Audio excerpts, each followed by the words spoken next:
오늘 지난 시간에 이어서 병자성사에서의 하나님 자비를 살펴보겠습니다.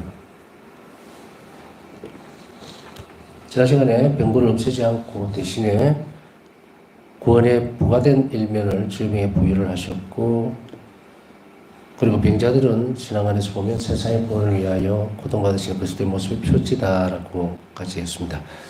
자, 병자성사의 기원에 대해서 살펴보겠습니다. 역사적으로 어떻게 되어 있고 또 병자성사가 어떻게 시작이 되었는가. 사도들과 그 후계자들은 병자들에 대한 이러한 배려를 이어갑니다. 이러한 배려라고 하는 것은 예수님께서 병자들을 대하셨던 태도죠. 여기에는 내 외적인 태도를 다 포함을 합니다. 그래서 예수님은 복음에서 보면 공생활 중에 병자들을 보고 슬퍼하셨고, 사실 그렇죠. 살펴보면 우리가 그 인간 가족들, 그러니까 사람들의 가족 안에서 보더라도, 혹은 우리 주변에 어떤 사람들은 보더라도 일단 병을 앓고 있다는 것은 대단히 마음이 아픈 일이 될 수밖에 없어요. 그럼에도 불구하고 살펴보면 우리는 그것을 뛰어넘지도 못하고 불쌍하게 여기는 마음 이외에 더 할 수 있는 것이 없다고 계속 생각이 되어지죠. 그래서 뭔가를 부모들은 옛날에도 보면 그죠? 부모들은 자식들의 어떤 아픔을 보면서 대신 알아줬으면 좋겠다고 하지만 사실 이 영역에 있어서 다 불가능한 부분이에요. 병자들을 바라보는 시선이나 또 병을 앓는 사람이나 뭐 자리를 다 위치를 바꿔보더라도 마찬가지입니다. 병자들을 위해서 할 수 있는 일이 없어요. 그냥 따뜻한 말이라든지 아니면은 뭐 어떤 배려들 있죠. 그 다음에 병구안이라 그러죠. 옆에서 뭐 먹을 걸 챙겨준다든지 이런 정도 이상 그 고통 안으로 이렇게 들어가 주지를 못한다는 것이, 그것이 인간이 가지고 있는 최대치였어요. 그러니까 사실은 이렇게 살펴보면 인간이라는 존재 자체가 할 수 있는 일이 많지 않은 게 아니고 없습니다. 뱅글뱅글 돌아봐야 세상 안에서 일이고, 또 어떤 일을 자기가 성취했다 하든지 또 뭔가를 이루어낸다 하더라도 거기서 그게요. 그것은 영원성의 문제에 부딪히게 되거나 혹은 별로 그렇게 가치 없는 일이 되어버리죠. 아무리 많은 것을 넣는다고 하더라도, 그리고 그것을 흡족해서 막 이렇게 요즘 좀 그런 정치 지도자들도 많고 그러잖아요. 보면 자기가 잘난 듯이 막 이렇게 하지만 얼마 지나지 않으면 싹 없어져 버립니다. 사람들 기억에서 없어져요. 얼마나 어리석은 일입니까? 마치도 무슨 뭐 드라마를 보는 듯한 느낌들을 받을 때가 많이 있어. 뭘 믿고 저렇게 설칠까? 그게 설사 뭐 미국 대통령 아니라 그보다 더한 사람이라도 마찬가지예요. 지가 잘난 듯이 막 이렇게 뭐 도취되어 있는, 마치 정치적으로 문제가 있는 사람 같이 권력의 노예가 되어버릴 때 악은 그 사람을 덮쳐버립니다. 그것은 하느님을 모르는 때에 이것은 충분히 일어날 수 있는 일이죠. 자, 우리가 할 수 있는 일이 없다고 하는 것은 저것에 부딪히는 문제가 굉장히 많다는 이야기죠. 그러니까 사실은 살펴보면 우리의 삶에서 할 수 있는 게 아무것도 없어요. 또 열심히 일하고 정말 혼신의 힘을 다해서 했다 하더라도 그게 가치 있는 것인가라고 생각해서 일 들여다보면 하나도 가치가 없어요.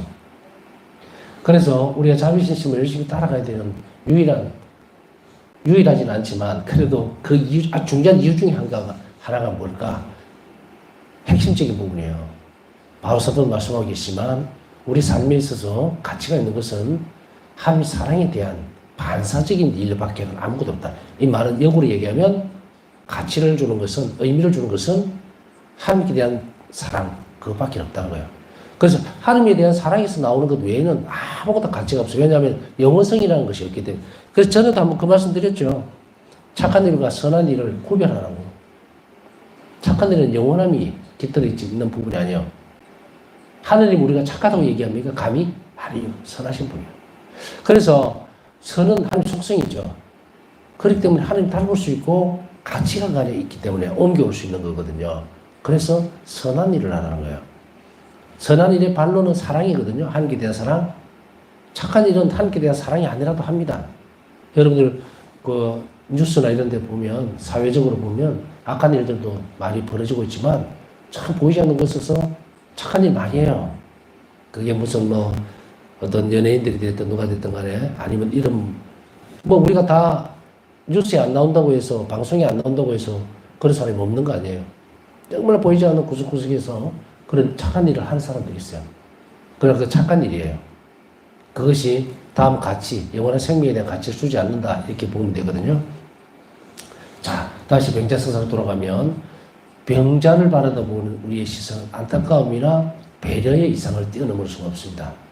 내가 그 병고를 들어주거나 혹은 그 병으로 따라오는 어떤 치명적인 부분들이 많죠. 그것을 제거해 주지는 못합니다. 아픔을 대신해 줄 수 없다? 이거 지금까지 이야기해요. 아픔을 대신해 줄 수 없다라고 하는 것을 예수님은 분명하게 바꿔버립니다. 엎어버려요. 어떻게 엎어버리는가? 자비행위로. 자, 그럼 우리는 어디에서 이 근거를 찾을 수가 있을까? 바사 성경에서 다 드러납니다. 바사 성경은 기도를 그렇게 하신 모습들을 우리가 일기에서 보죠. 불쌍한 영혼들, 너무 연옥 영혼들을 위해서 기도할 때도 그랬고, 또 현실적으로 있는 영혼들을 위해서 기도할 때도, 인간들을 위해서 기도할 때도 그랬죠. 당신 자신이 예수님과 일치해서 오는 기쁨은 그들에게 주고, 죄인들에게. 대신에 그들이 가지고 있는 불안함, 걱정거리, 근심, 그런 거죠. 고통스러움, 그걸 달라. 사실 이제 여러분들이 이 부분들을 가만히 살펴보세요. 이제 자비라고 하는 것은 예수님으로 인해서 완전히 건너뛰어 버립니다. 자비는 그 사람 안으로 완전히 쑥 들어가 버릴 수가 있어요. 지금까지 앞에서 설명드렸던 건 뭐예요? 아이고, 안 됐습니다. 아프죠. 힘들죠. 그래서 막 옆에서 같이 울기도 하고, 막 이렇게, 그 이외에는 아무것도 안 돼요. 실질적으로 누가 도움을 줍니까? 병을 앓고 있는 사람이나 고통을 겪는 사람은 그 사람 자체인데. 그런데 예수님으로 인해서 이 자비시심을 보면 예수님은 화사성에게 가르쳐 줍니다. 그 병자의 불안함, 그리고 고통스러움, 그걸 네가 떠안을 수 있다. 위로해 줄 수 있다고. 얼마나 엄청난 일이 벌어진 거예요. 이제 복음 안에서, 공생활 안에서 이 어마어마한 일이 벌어지게 됩니다. 왜냐하면 하느님은 아까 앞에서 설명 잠깐 드렸듯이 인간도 자식이라든지 자기가 관련이 있는 사람, 이 사람 보면은 다 마음이 아프고 왜 이렇게 아플까? 뭐 이런 걱정들 많이, 그런 생각들 많이 하고 같이 마음 아파하기는 해요. 그런데 하물며 하느님은 당신 피조물이 이 원죄를 지는 바람에 겪지 말아야 될 그 고통을 그렇게 끝까지 지고 가는 모습을 너무도 안타까워하는 게 아니에요. 자비는 안타까운 마음에 그치는 것이 아니고 우리의 상상을 초월해버립니다. 우리가 그 끝까지 갈 수는 없어요. 우리 한 자비 신비에 대해서 깊이 묵상하고 그리고 은총으로 그것을 조명받는다면 알 수 있겠지만 하나님의 이 자비는 끝간 데가 없어요. 그러니까 그 무한한 자비에서 이 병자들을 바라보면서 이 성사를 세우셨고 그걸로 인해서 우리는 이 병자들을 위로해 줄 수 있는 방법까지 열어놓은 거예요. 다. 그렇기 때문에 병자는 자신의 병을 겪음으로 인해서 쓸모없는 고통이에요. 이거 전부 다. 인간이 겪을 수 있는 고통은 하나님이 주신 거 아니에요. 원죄의 결과, 악의 결과물이거든, 이게. 인간이 죄를 지음으로 해서 동조를 해버렸다는 거예요. 그러나 이렇게 망가져 있는 인간의 그 불편한 모습들, 돌아올 수 없는 이 부분들을 전부 다 바꿔줍니다. 사랑은 말이죠. 흘러가는 순간에 하나님의 신적 은총과 하나님의 은총과 같이 흘러가 버리면 완전히 다른 것으로 바뀌어버립니다. 그런데 인간의 몸으로서 우리 일상생활 살아가면서 할 수 없는 일을 하나님의 은총 때문에 할 수가 있어요. 성령의 역사에 있어요. 그래서 그들의 마음을 위로해 줄 수 있다? 말로? 아니요. 기도 안에서. 그래서 우리가 이 부분을 어디에서 볼 수 있습니까? 자비 5단 기도에서 볼 수가 있죠. 평안한 임종을 약속해 주겠다. 가능한 일입니까? 내가 옆에서 막 위로해 준다고 손잡고 임종하는 사람에게 그래 내가 기도할 테니까 편안히 죽어 괜찮아 한다고 해서 그 불안함이라든지 공포스러움이 없어집니까? 천만에요. 오롯이 그 사람의 몫이다. 그런데 자비 5단 기도 안에서의 이 엄청난 일은 뭐냐면 그 사람 자신에게 내 기도가 들어가면서 바꿔버린다는 거예요. 그래 아까 앞에 설명드렸던 내용이 무슨 내용인지 아시겠어요? 우리는 병자의 아픔을 들어가서 드러내줄 수가 없어요, 고통을. 그러나 자비 시집 안에서는 드러내준다고 지금. 이게 얼마나 엄청난 일이 벌어진 겁니까? 이걸 모르는 사람은 엄청나게 불행한 거예요. 그래서 겉으로만 울고불고 내가 해줄 수 있는 게 없고 뭐 고통은 네가 겪어야 되고 나는 옆에서 이렇게밖에 해줄 수 없으라고 하는 게 아니라 이제 너가 들어가서 그 사람의 병고를 바꿔놓을 수 있다. 여기에는 육체적인 어떤 부분이나 영적인 부분에 있어서 완전한 치유를 기대할 수도 있죠. 그러나 그것도 필요하고 또 그 사람이 만든 임종을 꼭 맞이해야 되는 것이 한 뜻이라면 하나님의 역사 안에 있다면 하나님 정하지 않으면 그 죽음도 함부로 오는 거 아니에요. 절대로 있을 수 없어요. 하나님 허락 없이는. 바사성녀에게서도 보이죠. 바사성녀가 그 엄청난 고통을 마지막으로 겪을 때에 그죠? 말년에 임종을 얼마 두고 있지 않을 때 예수님께 그 기도하신 것을 청하신 것을 여러분들 알잖아요. 일기에서. 제가 이 고통의 짐을 지고 가면서 이렇게 기도 안에 하루의 삶을 살아가기를 원하셔도 좋고요. 지금 데려가신다 하더라도 저는 흔쾌히 따라가겠다. 하나님 뭘 원하십니까? 예수님 뭘 원하십니까? 라고 했을 때 예수님은 바사성녀를 그대로 더 살려놓습니다. 쉽게 얘기하면. 그 고통이 더 필요하다는 거거든요. 교회를 위해서. 영혼들 구원을 위해서. 무슨 말씀드리는지 아시죠? 우리가 뭐 입으로만 생산을 하나님께 달려있고가 아니고 진짜 우리 삶이 하나님 손에 딱 잡혀있다. 하나님 허락 없이는 어떤 일도 일어나지 않는다는 것을 믿는다면, 받아들인다면 우리 이 일이 얼마나 놀라운 일인지를 알 수 있게 돼요. 그래서 내가 하루의 삶을 살아갈 때에 바사성녀는 내가 오늘 하루도 살아가야 되는 이유는 죄인들 회개를 위해서 또 내가 한 자비를 실천하기 위해서 필요한 삶이었구나라는 것을 분명하게 합니다. 자, 우리에게 있어서 이토록 엄청난 일을 맡기신 거예요. 자비신심은 이렇게 이제 뭐 저는 볼 때 이렇게 일자리입니다. 무한대의 자비의 일을 할 수 있는 일꾼들을 모으는데 안 와요. 안 와. 이거 뭐 여러분들 그 새벽시장이라 해야 되나요? 인력시장에 가보신 적이 있습니까? 저는 한번 지나가다가 어떤 기회 우연히 새벽에 서울에 갔다가 본 적이 있는데 그 엄동산은 추운데 그 드럼통 있죠? 그게 불 피워놓고 막 손을 불어가면서 새벽 5시 되면 벌써 와 있어요, 사람들. 그리고 봉고차가 오죠? 와서 오늘은 뭐 예를 들어서 어떤 건축 일을 하는데 가면 뭐 몇 명이 필요합니다. 이러면 막 손 들고 나오죠. 그럼 그 중에서 뽑아서 가고. 뭐 없던 일거리 못 찾는 사람들은 그냥 허탈하게 돌아갑니다. 우리가 하루의 삶을 살아가면서도 이렇게 뭔가를 해내야 되는, 그래서 어떻게 보면 따분한 일을 살아낼 수밖에 없는 그런 인생이지만, 그러나 누군가에게 있어서 보세요. 새벽 시장에서도 보면은 뽑히기를 바라는 사람들이 그렇게 막 줄어서 가 있잖아요. 일자리는 한정되어 있고 사람은 많고. 자, 자비신심에서 제가 볼 때는 일자리는 무지하게 넘쳐나는데 사람이 없어. 사람이 없어. 그냥 뭐라 그럴까. 자기의 만족은 아니더라도 그것을 뛰어넘어서 적어도 다른 일에게 헌신하려고 하는 그런 부분들이 많이 부족하다는 이야기입니다. 제가 일자리가 뭐하다는 말을 알아들으셨죠?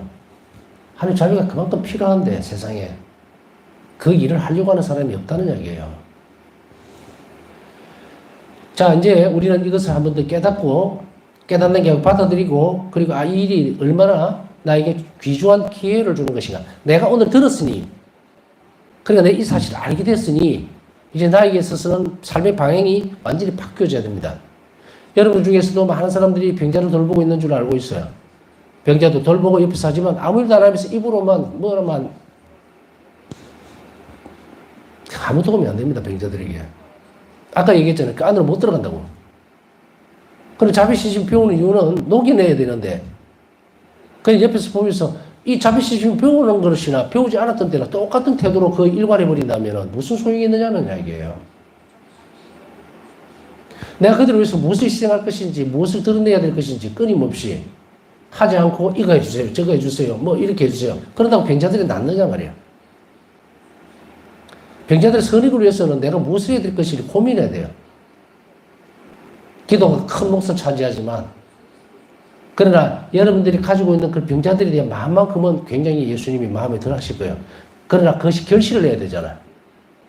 그러기 위해서는 병작성사의 이 모습들을 잘 보면서 여러분들이 대하고 있는 사람들이 얼마나 소중한 사람이고 이 사람들 위해서 나는 뭔가를 할 수 있다는 그런 것을 분명히 해야 됩니다.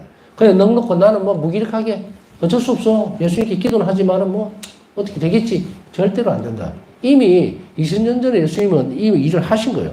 그렇기 때문에 사도들은 이 병자들에 대한 이것을 그들이 해왔는데 놀랍게도 이러한 일들이 점점 자비로운 마음들이, 자비의 행위들이 줄어들면서 이제 많은 어려움에 봉착하게 됐다. 이제 보살성에 통해서 이제 다시금 이 일을 위해서 우리를 불러들이고 있다.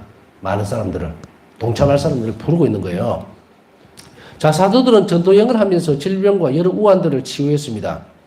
그들은 고통받는 사람들 위에 기름을 바르고 기도하였다. 기름을 바르는 행위는 축복의 행위예요. 그렇기 때문에 하나님께 은총을 청하는 행위가 됩니다. 그래서 도유죠. 기름도 바르고 그 다음에 기도를 해줌으로 인해서 많은 기적들이, 치유 기적들이 일어나게 되죠. 그렇게 함으로 인해서 이 사람들이 영적으로 치유될 뿐 아니라 육적으로도 치유가 됨으로 인해서 하나님을 또 충실하게 따르게 되고 또 이들에 의해서 다른 사람들까지도 또 감화가 되겠죠. 그렇게 해서 전도여행 가운데 많은 열매들이 맺혀지게 됩니다. 성 야고보서관에서는 초대교회 원로들에게 주님의 이름으로 병자들에게 기름을 바를 것을 가르치고 있는데 이러한 관습이 병자 성사의 기원이 됩니다. 자, 병자 성사의 기원이 어떻게든지 아시겠죠? 병자들에게 기도해주고 그 다음에 하나님의 축복을 청하는 기름을 발랐다. 이것이 바로 병자 성사의 기원이 됩니다. 병자 성사는 말 그대로 병자에게 영적으로 육적으로 하나님 도심을 청하면서 그들이 굳건하게 잘 섬으로 인해서 하나님께 대한 신앙을 잃어버리지 않고 또 부활의 영광에 이르기까지 충실하게 잘 견뎌낼 것을 또 그것에 필요한 은총을 청하는 그런 것이 병자성사거든요. 그렇기 때문에 아까도 말씀드렸지만 병이라고 하는 것은 하여간 견디기 힘든 거예요. 마귀가 만들어놓은 작품 중에서 편한 건 하나도 없습니다. 그러니 사람을 공격하고 짓누르고 억누르고 그러죠. 우리는 이제 병을 치료하기 위해서 병원도 많이 가서 뭐 한의원을 가든 아니면 일반 병원을 가든 병원이라고 하는 그 부분들을 잘 이용을 합니다. 이용을 해서 고치도록 만들고 이렇게 하는 것은 바로 당연한 이야기예요. 그것은 하나님께서 사람에게 그런 지혜를 주기 때문에 그래서 과학적으로 그 일을 하게 되어 있습니다. 그렇다 하더라도 이런 말이 있죠. 치료는 의사가 하지만 나서 주시는 분은 하나님이시다. 의사들은 도구입니다. 이 의사들에게 있어서는 오늘날 좀 우리가 좀 시끄럽고 복잡한 상황이 되어 있지만 의사들은 이 일을 절대로 잊어버리면 버리면 안 돼요. 병자들을 맡기신 것은 그냥 단지 먹고 살기가 수도나 맡긴 것이 아닙니다. 그들을 돌보라고 하는 거예요. 자기 기술이 좋아서 자기가 뭐 특별한 재주가 있어서 뭘 잘 치료하고 한다? 천만에요. 100%는 아무도 장담 못 합니다. 그렇기 때문에 그걸 통해서 하느님은 치유를 하는 거예요. 그래서 믿음이 강할수록 혹은 기대치가 많을수록 그러나 그것에 대한 열매가 사실 따지고 보면 우리가 많은 오랜 시간들을 100살, 200살까지 산다고 해서 장수를 누린다고 해서 장수 자체가 복입니까? 오래 산다는 그 자체만 놓고 보면 복이 아니에요, 그게. 우리가 수명을 놓고서 봤을 때 짧은 인생을 살았다, 길게 살았다, 그게 중요한 게 아니에요. 그걸 복으로 친다면은 무병장수라는 게 복이겠죠, 그죠? 병도 없이 건강하게 잘 사는 것. 그러나 건강하게 잘 살면서 뭘 할 건가 중요한 거예요. 할 일 없이 그냥 100살, 200살까지 살면 뭐예요? 아무 소용이 없다고. 그렇기 때문에 이런 것들에 대한 의미들이 분명한 그런 생명을 살아내도록 우리가 하나님께 청해야 되고 하나님 그걸 주시려고 하는 것이 병자성사예요. 그래서 이런 시간에 데려갈 수도 있고 그리고 더 삶으로 인해서 처음으로 돌아가면 자비를 더 베풀 기회를 주기도 하고 이렇습니다. 그러니 우리가 어떤 특정한 부분에 있어서 더 살면 복이고 하나님 축복해 주는 그런 건 없다. 얼마나 매일을 충실하게 살아냈느냐가 중요하다는 것이죠. 그래서 병자성사는 말 그대로 인간의 병약한 부분들을 닥치게 되면은 신앙생활이고 뭐고 몸이 다 내려앉아 버리잖아요. 몸이 아프면 뭐 정신적인도 그렇지만 몸이 아프면 일단 모든 것이 중단이 됩니다. 그래서 어떤 데는 신앙생활을 하고 싶은데도 잘 못 가고 이제 병자성사뿐 아니고 봉성제를 본다고 신부할 때 가보면 너무 마음이 아프죠. 거동을 못하니까 성당 가고 싶은데 신부님 못 가요. 이럴 때 참 마음이 아픕니다. 그래도 한 달에 한 번씩 영성치 않은 것으로서 영혼을 위로해주고 그리고 다독거려주고 오긴 하는데 정말 우리가 이렇게 건실하게 살아있을 때 또 건강하게 또 움직일 수 있을 때 성당까지 갈 수 있을 때 이것이 얼마나 큰 축복인지 모릅니다. 이 기회를 절대로 놓치지 마라. 언젠가 우리가 너무 힘들 때는 성당을 못 갈 때도 있어요. 그런 시간이 옵니다. 그때는 어떻게 됩니까? 쭉 하느니가 친교 안에서 지나갈 때 그 시간이 자양분이 돼요. 그런 것이 없으면 내려앉아 버립니다. 그러니까 지금 우리가 성당을 갈 수 있을 때에 내 힘으로 가는 거 아니에요. 건강함을 갈 수 있는 것을, 시간을, 또 육체적인 것을 지켜줬기 때문이면 하나님께 감사를 가야죠. 미사 참여를 하러 갈 수 있도록 내 건강을 허락해 준 것에 대해서 감사를 하러 가야 돼요. 그렇게 함으로 인해서 일주일 살아낼 수 있는 힘을 얻어내야 되고, 그것을 빼먹고 난다고 해서 당장 뭐 죽는다 안 죽는다 그게 결판이 안 나니까 그냥 빠져도 좋다? 그건 안 되는 거죠. 그건 아주 잘못된, 정말 한 살짜리 신앙생활보다 더 못한 수준에 머물러 있는 거예요. 여러분들 가운데는 한 명도 그런 분이 없기 때문에 내가 더 말을 하진 않겠습니다. 자, 그 다음 병자성사 효과는, 병자성사는 병자들을 위해 선택하신 자비로우신 예수님 특별한 선물입니다.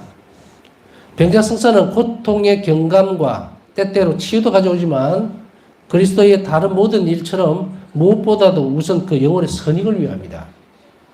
우리 영혼의 선익을 위한다는 것은 병자성사를 통해서 그 병자에게 위로와 힘을 주는 거예요. 우리 영혼의 힘이 없으면 신앙도 다 무너져 버립니다. 고통이 막 짓누르게 되면 우리 영혼이 버텨야 되는데 이걸 못 버티게 되면 이렇게 찌부러져 버리면 세상 만사 전부 다가 정말 신앙도 버릴 정도로 나락으로 떨어져 버려요. 그렇기 때문에 병자성사는 그 영혼에 힘을 주고 선익을 위해서 하나님께서 특별한 은총으로 그 병자를 도와주는 성사예요. 자, 우리가 이렇게 보면 돼요. 달리기 선수에게 있어서는 달릴 때에 필요한 그 부분들이 따로 있습니다. 그죠? 그 다음에 턱걸이를 하려면 턱걸이를 하는데 필요한 것이 따로 있어요. 턱걸이 매달려갖고 달리기 할 수 없잖아요. 따로 잡아요. 병자성사는 특별히 병중에 있는 사람들에게 필요한 여러 가지 은총을 주시는 그런 성사예요. 혼배성사는 혼인에 관련된 거죠. 병자성사는 병자에 관련된 거예요. 그러면 우리 아까 설명을 잠깐 드렸지만 저도 뭐 아픈 거는 뭐 남한테 떼어놓고 지지는 않습니다. 역사를 따지더라도. 근데 그 아픔이라는 것이 오면 사람이 무너져 버립니다. 아까 말씀드렸듯이. 그래서 어떤 때는 막 어떤 한 질병이 오게 되면 생각도 못 하게 되고 편두통 하나 예를 들면 계속 머리가 지끈거리기 때문에 아무 생각을 할 수가 없어요. 이 생각도 못 하고 저 생각도 못 하고 정말 힘들거든요. 버티고 이렇게 되는 거예요. 그런데 여기에 우리가 한쪽이 고통이 심해도 영혼이 평화로울 수 있도록, 그리고 신앙의 끈을 놓지 않도록 만들어주는 것이 병자성사예요. 그래서 옛날에는 병자성사를 종부성사라고 불렀다고 그랬죠. 그래서 마지막 종부, 죽기 전에 받는 성사, 이렇게 했었는데 지금 병자성사를 받기 원래의 의미 자체가, 예수님은 병자를 낳아주셨던 그 행위 자체가 병자성사인데 그 사람들이 다 죽는 병에 딱 죽는 그 부분이 아니었잖아요. 받고 나서 죽기 직전이 아니었거든. 봐보면 중풍병자라든지 아니면 나병 환자도 죽을 뻔한 병은 아니에요. 당장 죽진 않는다 이 말이에요. 그렇지만 이제 그렇기 때문에 이 종부성사가 될 수 없다는 이야기예요. 그리고 종부성사라고 하는 것이 꼭 죽는다 안 죽는다 막 간당간당할 때 마지막으로 주는 그런 성사라고 이제 인식을 했다가 바뀌었다 그랬으니까 일단 병자성사는 병자에게 그때그때 필요한 은총을 계속해 줍니다. 그래서 같은 병이 아니라면 여러분 받을 수 있는 어떤 병자성사라고 얘기를 했습니다. 그래서 무엇보다도 병자성사는 영혼의 선익을 위해서 필요한 성사입니다. 그래서 성사를 받게 되면 환자가 아주 놀라운 힘을 받게 됩니다. 그래서 영혼이 하나님을 계속 찾을 수 있고, 그리고 병고에 지치더라도 신앙의 끈을 놓지 않고 기도할 수 있는 그런 선익과 또 은총을 주는 것이 병자성사입니다. 그래서 환자가 있을 때는 막 감기 몸서 이런 거 많고요. 아주 그 중한 병에 걸렸을 때는 바로 의식이 있고 활동적이고 아직까지 눈에 보이고 그렇다 하더라도 병자성사를 받기를 원한다면 받으면 좋다. 저는 그렇게 권고를 하고 싶습니다. 그 다음에 환자를 강하게 하고 하나님의 자비에 대한 큰 의탁을 일깨우며 환자가 고통을 구원의 도구로 바꿈으로써 자신의 병을 정복하도록 돕습니다. 환자가 고통을 구원의 도구로 바꿈으로써 환자가 받아들여야 됩니다. 이 고통을 어떻게 해준다? 예수님 순환과 결합시키는 것을 받아들일 수 있도록 만드는 것이 병자성사입니다. 그래서 이것은 우리가 줄 수 있는 게 아니야. 말로 하는 것은 위로밖에 안 됩니다. 그런 은총은 안으로 들어가서 그 환자를 변화시킵니다. 그래서 병자성사를 꼭 받아야 된다. 그 다음에 임종을 맞이하게 될 병자들에게 병자성사는 만일 그 환자가 고해성사를 받을 수 없다면 대제와 소제를 벗어버림으로써 천상영광에 이르는 노자를 그들에게 준비해준다. 자, 천상영광이 우리 노잣돈 그러잖아요. 노잣돈. 노자라는 말은 이제 그 가는데 필요한 비용을 이야기하는 거예요. 어떤 애들은 뭐 우리 옛날로 얘기하면은 뭐 비용이라는 말이 좀 적절하겠네요. 노자라는 게 그 옛날에 노자를 마련해서 이러면은 먼 길을 떠날 때 연경비를 얘기하는 거거든요. 그래서 그걸 얘기합니다. 자, 그러면 이게 무슨 말이냐면 임종을 맞게 될 병자들에게 병자성사를 주러 가면요. 저도 이제 병자성사를 주로 좀 다녔었는데 본다신부할 때 병자성사를 주러 가게 되면 어떤 때는 의식이 없는 경우도 있어요. 또 어떤 때는 말을 못 합니다. 알아는 듣는데 이거 이렇게 얘기를 하면 고개를 끄덕끄덕 하긴 하는데 말을 못하는 경우도 있고요. 병자성사 안에는 보면 영성체전에 고해성사를 줄 수 있도록 되어 있거든요. 병자 고백을 들을 수 있도록. 근데 병자 고백을 하지 못하는 경우가 있죠. 그때는 어떻게 될 것인가? 이때는 고해를 하지 못한다 하더라도 이게 전대사를 베풀어주는 기도문이 있습니다. 그렇기 때문에 자기가 그래서 귀로 들을 수만 있다면 어떠한 것을 준비시켜서 그 다음에 전대사를 사제경을 외워줄 수 있습니다. 그래서 얼마나 큰 것이 바로 마지막에 이 병자성사라는 것 자체도 가지고 있는지 우리는 잘 살펴봐야 되겠죠. 자, 이렇게 살펴본다면 우리가 보면 대세와 세례의 엄청난 차이를 볼 수가 있어요. 그죠? 그래서 우리 대세라는 것은 비상세례라고 하죠. 그래서 병자들에게 이제 이런 경우가 생길 때, 아이고, 대세, 나중에 요새 말로 하면 대세 붙이면 되죠. 이렇게 하는데, 대세와 세례는 엄청나게 차이가 납니다. 세례를 받지 않으면은 고해성사를 못 보잖아요. 그래요? 대세는 그게 뭐가 안 붙어 있습니까? 사제경 이게 전대사에 대한 부분이 없는 거예요. 그러니까 이게 제가 관면원배하고 성사원에 대해서도 설명을 드리면서 이거는 그냥 하늘과 땅 차이라고 얘기했듯이 이 대세와 세례는 하늘과 땅 차이예요. 자, 그들에게 이런 필요한 대사 마지막으로 임종 전에 이 부분들을 사해 줍니다. 그 다음에 정신적인 연약함, 악마 유혹, 영혼에서 무엇이 일어날 것인가에 대한 의심 등을 제거해 줌으로써 현세적인 죄의 형벌을 구조해 준다. 현세적인 죄의 형벌이라는 것은 바로 여기서 이 땅에서 의심은 큰 벌로 남습니다. 하나님께 대한 의구심. 그죠? 이단뿐 아니고. 그래서 이것을 제거해 줍니다. 이것도 엄청난 은총이에요. 그래서 이제 임종에 가까우거나 병약해지게 되면은 어둠이 파고들기가 굉장히 쉽습니다. 사람은 이렇게 연약해지면 하나님께 기대려고 하는 부분도 많이 있지만 어둠은 더 큰 힘으로 끌고 갑니다.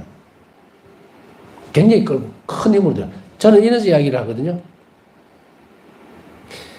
한쪽에서는 예를 들어서 아주 부드러운 말로 오른쪽으로 좀 봤으면 좋겠다고 막 얘기를 하는 경우가 있고요. 케이스가 있고. 그 다음에 동시에 왼쪽에서는 나를 봐라 그러고 바늘 같은 걸 확 찔러버립니다. 그러면 여러분들 얼굴이 어느 쪽으로 돌아가겠어요, 우리?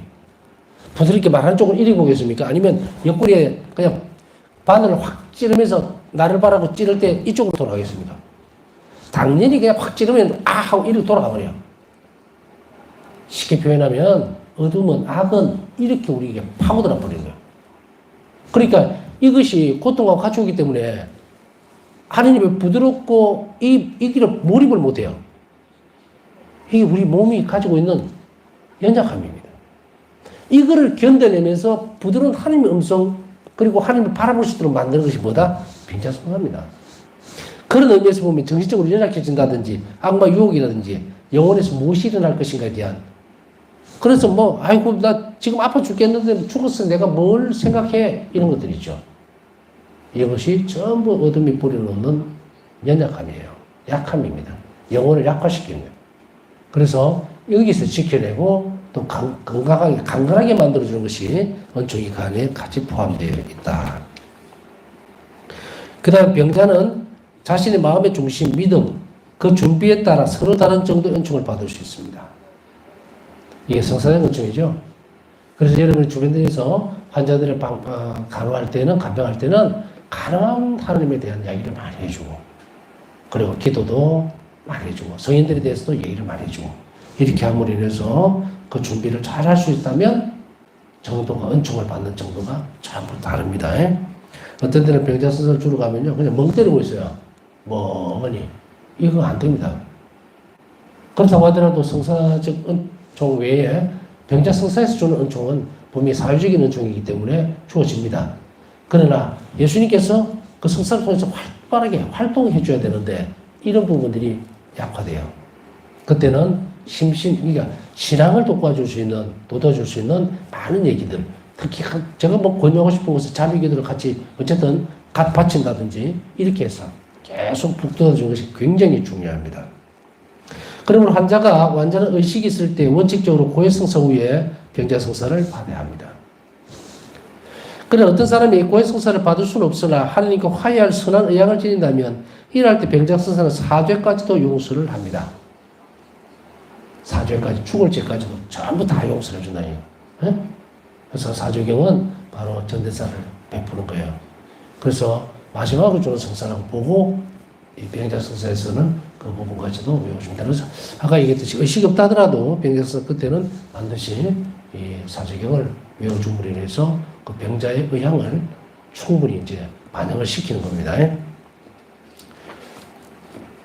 그렇지만 살아있을 때에 자신의 마음이라든지 그 준비에 따라서 달라지기 때문에 여러분들이 옆에서 계속 북돋아주고 하나님께 대한 많은 얘기들을 해줄 필요가 있습니다. 뭐 이만저 세상적인 이야기라든지 뭐 TV 드라마나 보지 말고 필요하다면 그런 일들을 옆에서 해주는 것이 좋다는 이야기입니다. 자, 이처럼 하나님 위대하신 자비, 인간에 대한 동정심과 삶의 모든 상황에서 베푸시는 도움은 병자 성사에서도 이렇게 크게 드러납니다. 아까 말씀드렸듯이 우리가 이 병자 성사를 통해서 그 병자의 일들을 혹은 내적인 상태들 혹은 변화들을 이끌어낼 수 있다니 이것만큼 큰 은총이 우리에게 주어진 적은 없습니다. 그래서 자비 신심안에서 우리가 이것을 배울 때에 정말 내가 저 사람에게서 자비로운 마음을 가진다면 그들의 병국뿐 아니라 신앙적 회복도 내가 적극적으로 끌어낼 수가 있어요. 그렇기 때문에 하나님은 우리에게 그것을 허락해 줌으로 인해서 우리가 얼마나 인간에게 하나님 자비가 가까이 갈 수 있도록 만들어 주었는지 모릅니다. 그래서 자비 신심은 바로 이러한 부분들, 그것을 우리에게 가르침으로 인해서 적극적으로 아까 앞에 다 설명드렸으니까 내가 그 병자를 위해서 할 수 있는 일이 무궁무진하게 많아진 거예요. 그러니까 넉넉고 있고 아이고 나는 더 이상 이게밖에 못해줘서 어떻게 하지 마라. 그를 위해서 온전하게 해줄 수 있는 것이 길이 열려 있습니다. 일기 421번 나는 사제들이 환자 영혼 위에 쏟아붓는 그들의 말의 큰 힘을 이해하였다. 사제들이 이러한 말에 따르는 신적 은총은 위대하다. 그 영혼은 전투를 위한 힘과 용기를 느끼게 된다. 이것은 병자성사 때에도 마찬가지입니다. 병자성사 때 읽은 기도문들이라든지 위로의 말들이 어마어마하게 크다는 그 영혼이 마지막 전투에서 엄청난 힘을 얻게 되는 것을 그 기도문 안에 그 사제들의 말에 두은 거예요. 그것을 바사성경은 얘기하고 있습니다. 일기 1286번 보면 오 주님 저희 마지막 순간에 저에게 힘을 줄 병자성사에 대해 감사드립니다. 전투에서의 제 도움, 구원을 위한 저희 길잡이, 저희가 영원한 기쁨을 누릴 때까지 제 영혼을 요새요 라고 얘기합니다. 감사를 드리는 거죠. 찬미의 기도를 이렇게 바칩니다. 병자성사를 통해서 우리를 돌봐주심에 대해서. 그래서 병자성사는 이만큼 중요하고 그 안에 있는 한 자비를 깊이 인식하고 병자들에게 자비를 베풀 수 있으면 좋겠습니다. 남은 시간 묵상하고 하면서 오늘 기도 청하신 분들 한 자리 입을 수 있도록 기억해 주시기 바랍니다.